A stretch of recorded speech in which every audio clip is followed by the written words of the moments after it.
അസ്സലാമു അലൈക്കും വറഹ്മത്തുള്ളാഹി വബറകാതുഹു.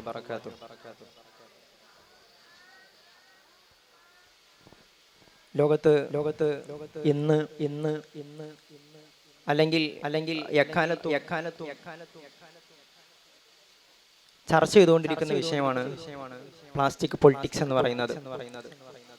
പ്ലാസ്റ്റിക്കുമായി ബന്ധപ്പെട്ടുള്ള നിരവധി ചർച്ചകൾ, അതിന്റെ ദൂഷ്യഫലങ്ങളെ കുറിച്ചൊക്കെ നമ്മൾ നിരന്തരം കേട്ടറിഞ്ഞവരാണ്. പ്ലാസ്റ്റിക് അതിന്റെ കുറഞ്ഞ വിലയും ഭാരക്കുറവും ഉപയോഗിക്കാനുള്ള എളുപ്പവുമൊക്കെ നമ്മൾക്കിടയിൽ ഭീമമായ രീതിയിൽ പ്ലാസ്റ്റിക് ഉപയോഗം വർദ്ധിക്കാൻ കാരണമായിട്ടുണ്ട്. പ്ലാസ്റ്റിക്കുമായി ബന്ധപ്പെട്ട് രാഷ്ട്രീയ തലങ്ങളിൽ നിരവധി ചർച്ചകൾ നടക്കുന്നതായിട്ട് നമുക്ക് കാണാൻ കഴിയും. ജർമ്മൻ ശാസ്ത്രജ്ഞനായ ക്രിസ്ത്യൻ ഷോൺബൈൻ തന്റെ ശാസ്ത്ര പരീക്ഷണങ്ങൾക്കൊടുവിൽ സെല്ലുലോസ് നൈട്രേറ്റ് കണ്ടുപിടിക്കുന്നതോടുകൂടെയാണ് ഈ പ്ലാസ്റ്റിക് എന്ന വിഷയത്തെക്കുറിച്ചുള്ള ചർച്ച ആരംഭിക്കുന്നത്. പിന്നീട് ഹെൻറി ബ്ലാക്കാറ്റ് ബൈക്കലൈറ്റ് എന്ന് പറയുന്ന പ്ലാസ്റ്റിക് ആദ്യമായിട്ട് കണ്ടുപിടിക്കുകയാണ്. പിന്നീട് ഇങ്ങോട്ട് നിരന്തരം പ്ലാസ്റ്റിക് ഫാക്ടറികൾ വർദ്ധിക്കുകയും പ്ലാസ്റ്റിക്കിന്റെ നിരന്തരമായ ഉത്പാദനം നടക്കുകയും ചെയ്തു. ഇന്നിപ്പോൾ പ്ലാസ്റ്റിക്കിന്റെ ഉപയോഗത്തെ നിയന്ത്രിക്കുന്നതിന് വേണ്ടി നമ്മുടെ നാടുകളിലൊക്കെയുള്ള പ്ലാസ്റ്റിക് പ്ലാന്റുകൾ നമുക്കറിയാം. കേരളത്തിലൊക്കെ ചർച്ച ചെയ്യുമ്പോൾ കേരളത്തിലെ പ്രധാനപ്പെട്ട ഒന്നാണ് മൂന്നാറിലെ കല്ലാറിലുള്ള പ്ലാസ്റ്റിക് പ്ലാന്റ്. 2001 അത് സ്ഥാപിതമാകുന്നത്. ഇന്നത്തെ അതിന്റെ ഒരു പ്രവർത്തനം പരിശോധിക്കുകയാണെങ്കിൽ വളരെ പ്രവർത്തനം നടന്നുകൊണ്ടിരിക്കുന്നത്. അവിടെ കുന്നുകൂടിക്കൊണ്ടിരിക്കുന്ന പ്ലാസ്റ്റിക്കുകൾ വേർതിരിക്കാൻ പോലും കഴിയാത്ത സാഹചര്യം നിലനിൽക്കുന്നു. ആ നാട്ടിലുള്ള പുഴകളടക്കം ഇതുമൂലം മലിനീകരിക്കപ്പെട്ടുകൊണ്ടിരിക്കുകയാണ്. ഈ പ്ലാസ്റ്റിക് മേഖലയിൽ നടക്കുന്ന രാഷ്ട്രീയ അല്ലെങ്കിൽ ലോകോത്തര ചർച്ചകളിലേക്ക് നമുക്ക് കടക്കാമെന്ന് തോന്നുന്നു. ഈ പ്ലാസ്റ്റിക് മലിനീകരണത്തെ കുറിച്ച് നമ്മൾ പൊതുവെ ചർച്ച ചെയ്യുമ്പോൾ കേവലം പ്ലാസ്റ്റിക് കവറുകളിലും കുപ്പികളിലും മാത്രം ഒതുങ്ങിയിരിക്കുന്ന ഒരു കാഴ്ചയാണ് നിലവിലുള്ളത്. പക്ഷെ ആഗോളതലത്തിൽ ഇന്ന് ജിയോ പൊളിറ്റിക്സിലെ വലിയൊരു ആയുധമാണ് പ്ലാസ്റ്റിക് എന്നത്. ഏകദേശം 99% പ്ലാസ്റ്റിക് ഉത്പന്നങ്ങളും ഫോസിൽ ഫ്യൂവൽസിൽ നിന്നാണ് നിർമ്മിക്കപ്പെടുന്നത്. അതുകൊണ്ട് തന്നെ ആഗോളതലത്തിൽ പെട്രോ സ്റ്റേറ്റ്സ് ആയിട്ടുള്ള വൻകിട എണ്ണ രാഷ്ട്രങ്ങളും എണ്ണ ഉത്പാദക കമ്പനികളും അവരുടെ വ്യവസായം പ്ലാസ്റ്റിക് കേന്ദ്രീകൃതമായി ബന്ധപ്പെട്ടിരിക്കുന്നു എന്ന് നമുക്ക് കാണാനാകും. ആഗോളതലത്തിൽ ഈ കാലാവസ്ഥ വ്യതിയാനം പോലുള്ള ചർച്ചകൾക്ക് വളരെ പ്രാധാന്യം അർഹിക്കുമ്പോൾ ഈ വൻകിട രാഷ്ട്രങ്ങളും അതുപോലെ തന്നെ എണ്ണ കമ്പനികളും അവരുടെ സാമ്പത്തികമായ നിലനിൽപ്പ് പ്ലാസ്റ്റിക് വ്യവസായത്തിലൂടെ കുത്തക ആക്കാൻ ശ്രമിക്കുന്ന ഒരു കാഴ്ചയാണ്, ഒരു സവിശേഷമായ സാഹചര്യമാണ് ആഗോള രാഷ്ട്രീയത്തിൽ കാണാനാകുന്നത്. മാത്രമല്ല ഈ കമ്പനികൾ മറ്റൊരു പ്ലാന് കൂടി മുന്നോട്ട് വെക്കുന്നുണ്ട്. അഥവാ വരും കാലങ്ങളിൽ ഇലക്ട്രിക് വാഹനങ്ങളുടെ വരവോടുകൂടി ഇന്ധനങ്ങളിൽ ആവശ്യകത കുറയും എന്ന് മനസ്സിലാക്കി അവർ വൻകിട ബയോപ്ലാസ്റ്റിക് കമ്പനികളെ വാങ്ങിക്കൂട്ടുന്ന ഒരു കാഴ്ചയാണ് നിലവിലെ സാഹചര്യത്തിലുള്ളത്. അഥവാ ഈ നഷ്ടം നികത്താൻ എക്സോൺ മൊബിൽ, ഷെൽ, സൗദി അരാംകോ തുടങ്ങിയ ഭീമൻ കമ്പനികൾ വൻതോതിൽ പ്ലാസ്റ്റിക് അസംസ്കൃത വസ്തുക്കൾ ഉത്പന്നത്തിലേക്ക് തിരിഞ്ഞിരിക്കുന്നതായി കാണാൻ സാധിക്കും. അതുപോലെ തന്നെ പ്ലാസ്റ്റിക് ഉച്ചകോടിക്കായി പല രാജ്യങ്ങളിലും ചേർന്ന UN-ന്റെ ചർച്ചകളിൽ ആഗോള രാഷ്ട്രീയത്തിൽ രണ്ട് ധ്രുവങ്ങളായി തിരിയുന്ന ഒരു കാഴ്ചയാണ്, സവിശേഷമായ ഒരു സാഹചര്യമാണ് നിലവിലുള്ളത്.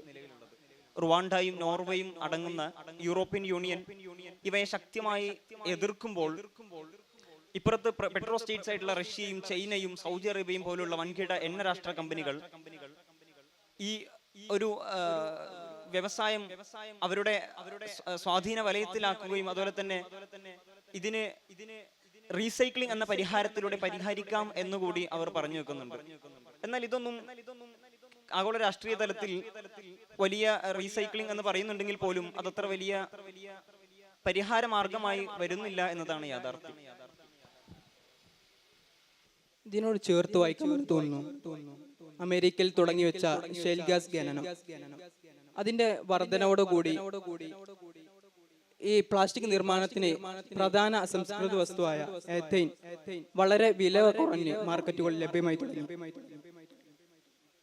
ഇത് മുതലെടുത്തുകൊണ്ട് അമേരിക്ക, പെൻസിൽവാനിയ, ലൂയിസാനിയ പോലുള്ള സ്ഥലങ്ങളിൽ വലിയ ഫാക്ടറികൾ തുടങ്ങുന്നുണ്ട്, അഥവാ ക്രാക്കർ പ്ലാന്റുകൾ. ഇതിന്റെ ഫലം എന്നോണം ലോക വിപണിയിൽ ഇത്തരം വില കുറഞ്ഞ പ്ലാസ്റ്റിക്കുകൾ കുമിഞ്ഞുകൂടാൻ കാരണമാകുന്നുണ്ട്. ഇവിടെ പറഞ്ഞ പോലെ തന്നെ ലോകത്ത് പ്ലാസ്റ്റിക്കുകൾ തീരെ വേണ്ട എന്നും അല്ലെങ്കിൽ പ്ലാസ്റ്റിക് ഉൽപ്പാദിപ്പിക്കണം, അതിന് റീസൈക്ലിംഗ് തുടങ്ങിയ ബദൽ മാർഗങ്ങൾ കൊണ്ടുവന്നാൽ മതി എന്നൊക്കെയുള്ള രണ്ട് ധ്രുവങ്ങളായിട്ട് ലോകരാഷ്ട്രങ്ങൾ തിരിയുന്നുണ്ടെന്ന് പറഞ്ഞു. ഈ സാഹചര്യത്തിൽ മുതലാളിത്തവൽക്കരണം ഈ മേഖലയിൽ നടക്കാൻ സാധ്യതയുണ്ട്. പ്ലാസ്റ്റിക് കൊളോണിയലിസം എന്ന പേരിലൊക്കെ നിരവധി പഠനങ്ങൾ, ചർച്ചകൾ ലോകത്ത് നടക്കുന്നുണ്ട്. ഞാൻ ഈ പ്ലാസ്റ്റിക് കൊളോണിയലിസത്തെ കുറിച്ചൊന്ന് സംസാരിക്കാമെന്ന് തോന്നുന്നു. ഈ പ്ലാസ്റ്റിക് കൊളോണിയലിസം എന്ന് പറയുമ്പോൾ വികസിത രാജ്യങ്ങൾ അവരുടെ ഉപയോഗ സംസ്കാരത്തിന്റെ അമിത ഉപയോഗ സംസ്കാരത്തിൽ നിന്നുണ്ടാകുന്ന വിഷലിപ്തമായ പ്ലാസ്റ്റിക് മാലിന്യങ്ങൾ വികസ്വര രാജ്യങ്ങളായ ഗ്ലോബൽ നോർത്ത് രാജ്യങ്ങളിലേക്ക് കയറ്റി അയക്കുന്ന ഒരു പ്രക്രിയയാണിത്. വാസ്തവത്തിൽ ഇത് വികസ്വര രാജ്യങ്ങൾ സാമ്പത്തികമായി പിന്നോട്ട് നിൽക്കുന്ന രാജ്യങ്ങളുടെ മേൽ ധനിക രാജ്യങ്ങൾ ചുമത്തുന്ന ഒരു പാരിസ്ഥിതിക കയ്യേറ്റം എന്ന് തന്നെ പറയാം. അതുകൊണ്ടാണ് 1981 UN കൺവെൻഷനിൽ അമേരിക്കൻ പ്രതിനിധികൾ ഇതിനെ പേരിട്ടത് ടോക്സിക് ടെററിസം എന്നാണ്. ഇതുമായി ബന്ധപ്പെട്ട് ഏറെ ചർച്ചകളും ലോകത്ത് നടന്നിട്ടുണ്ട്. അതുമായി ബന്ധപ്പെട്ട പ്രധാനപ്പെട്ട ഒരു ചർച്ചയാണ് നാഷണൽ സോഡി എന്നുള്ളത്. ലോകത്തിലെ ഏറ്റവും കൂടുതൽ പ്ലാസ്റ്റിക് വാങ്ങുന്ന രാജ്യം ചൈനയായിരുന്നു. എന്നാൽ അവർ 2018 ഓപ്പറേഷൻ നാഷണൽ സ്വാഡ് എന്ന നയത്തോടു കൂടി ഇനി മറ്റു രാജ്യങ്ങളിൽ നിന്നുള്ള പ്ലാസ്റ്റിക്കുകൾ അവർ വാങ്ങുന്നില്ല എന്നുള്ള തീരുമാനത്തിലെത്തി. ഇത് ആഗോള പ്ലാസ്റ്റിക് വ്യാപാരത്തെ വല്ലാതെ പ്രശ്നം സൃഷ്ടിക്കുകയുണ്ടായി.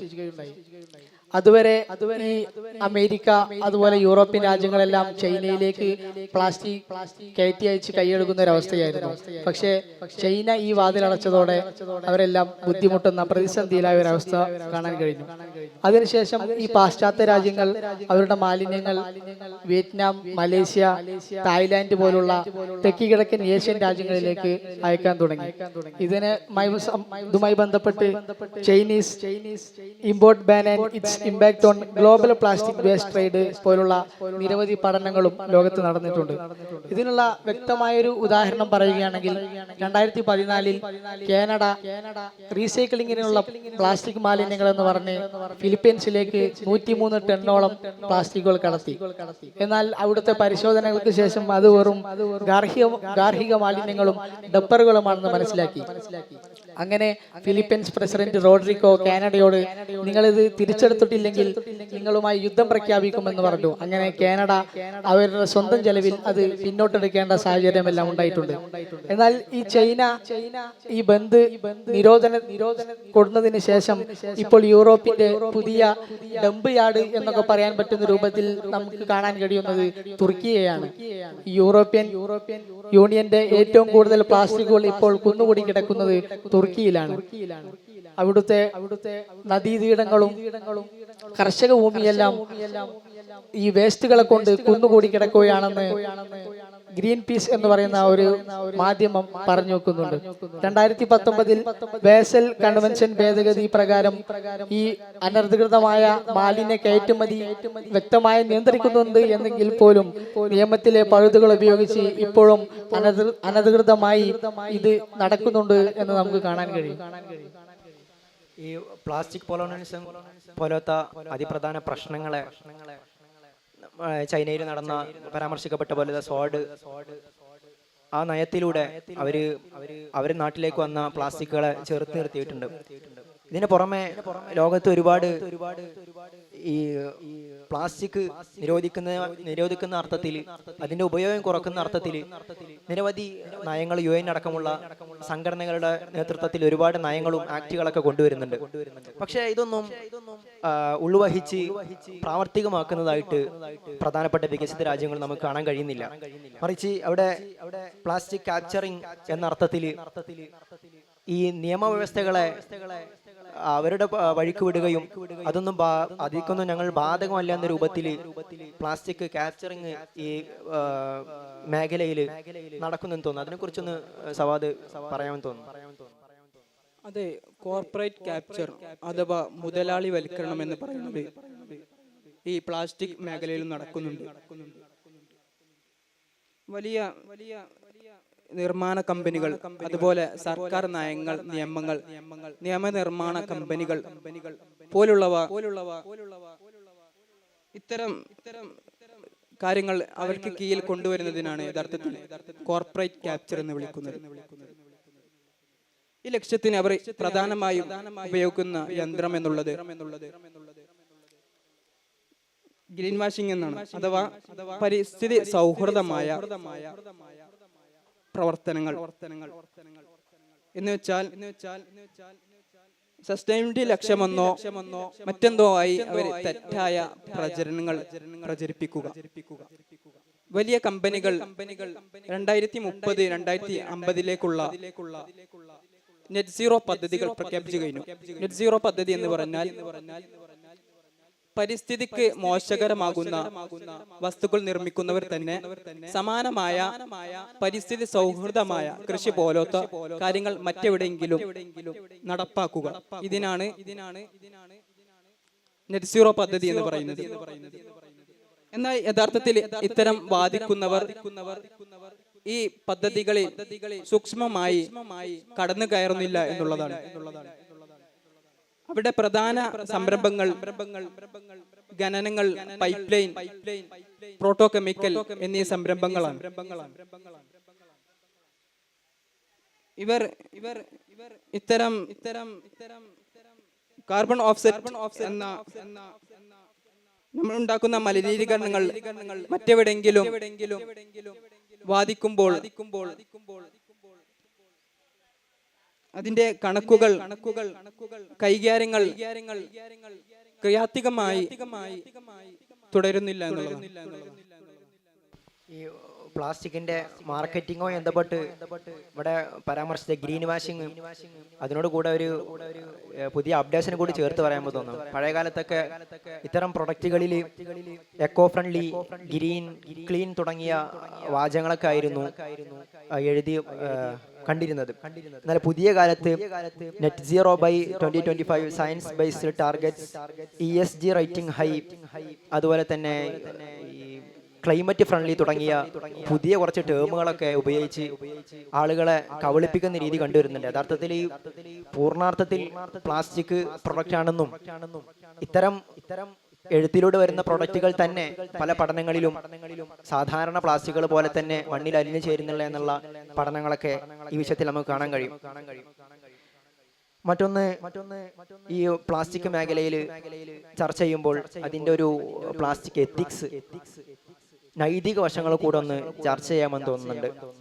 പ്രധാനമായിട്ട് പ്രത്യേകിച്ച് ഇസ്ലാമൊക്കെ പാരിസ്ഥിതിക സംരക്ഷണത്തിന് വളരെ മൂല്യം നൽകുന്നുണ്ടല്ലോ. പരിസ്ഥിതിയെ ആക്രമിക്കുന്നതും ഈ ഭൂമിയിൽ നമ്മൾ ഇസ്രാഫ് നടത്തുന്നതൊക്കെ വലിയ നിഷിദ്ധമായിട്ട് തന്നെ ഇസ്ലാം കൊണ്ടുവരുന്നുണ്ട്.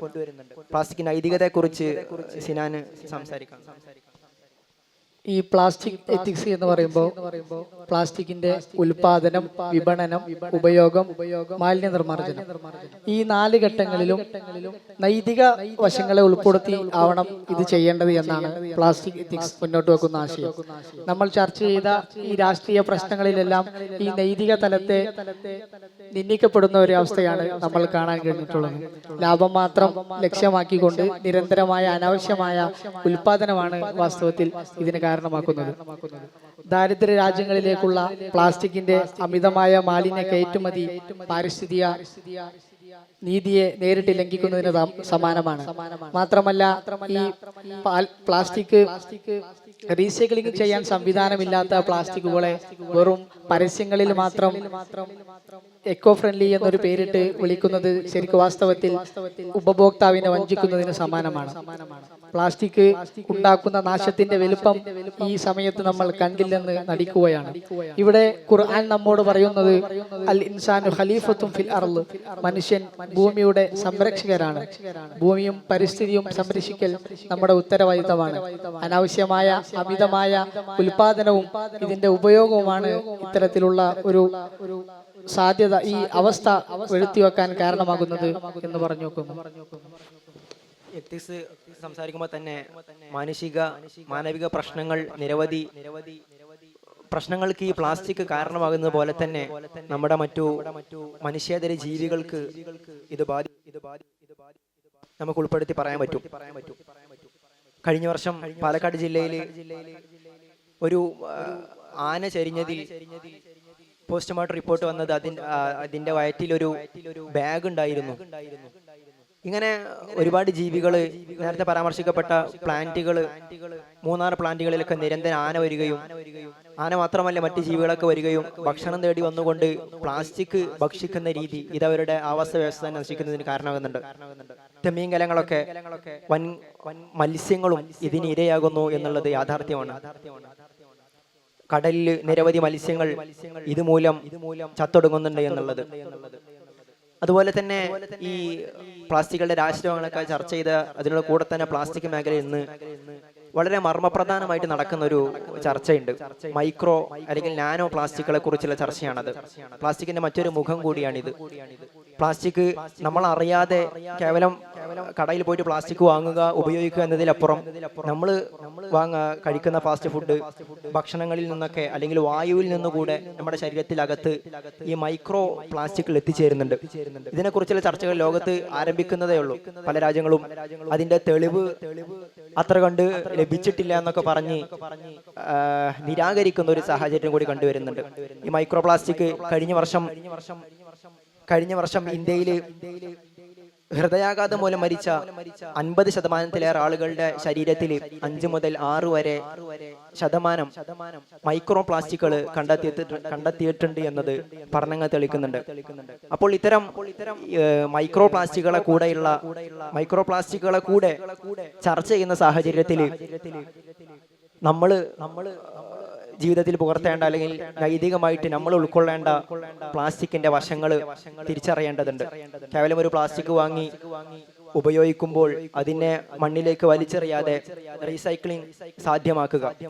ഏറ്റവും പരിഹാര പ്രശ്നമായിട്ട് നമുക്ക് പറയാൻ കഴിയുന്ന ഒന്ന്, അത് ഉപയോഗിക്കുന്ന ആൾ തന്നെ അതിനെ ഏറ്റവും മൂല്യവത്തായ രൂപത്തിൽ ഉപയോഗിക്കുക എന്നത് തന്നെയാണ്.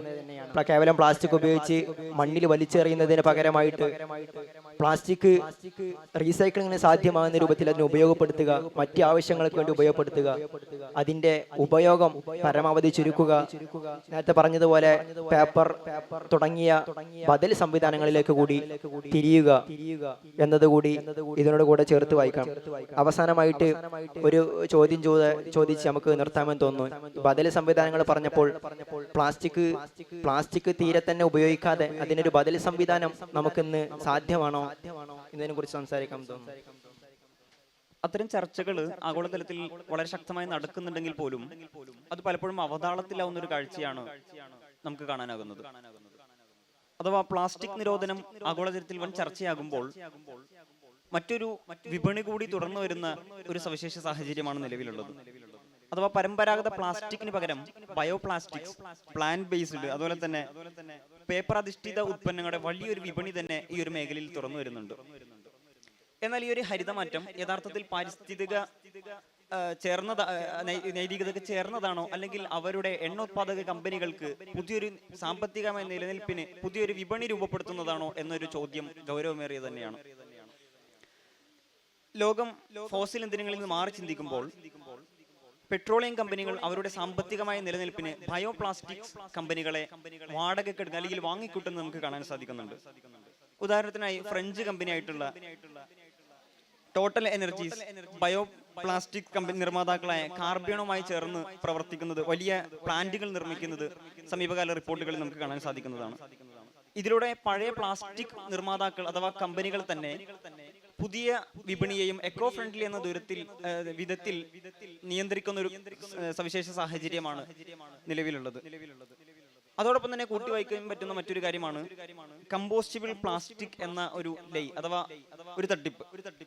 UK-യിലും US-ലും ഒക്കെ പല ബ്രാൻഡുകളും 100% കമ്പോസ്റ്റബിൾ എന്ന് പതിച്ചിട്ടുള്ള പ്ലാസ്റ്റിക് കവറുകൾ നിരത്തിലിറക്കുന്നുണ്ട്. എന്നാൽ ഇവ സാധാരണ മണ്ണിലേക്ക് അലിഞ്ഞു ചേരുന്നില്ല എന്നതാണ് യാഥാർത്ഥ്യം.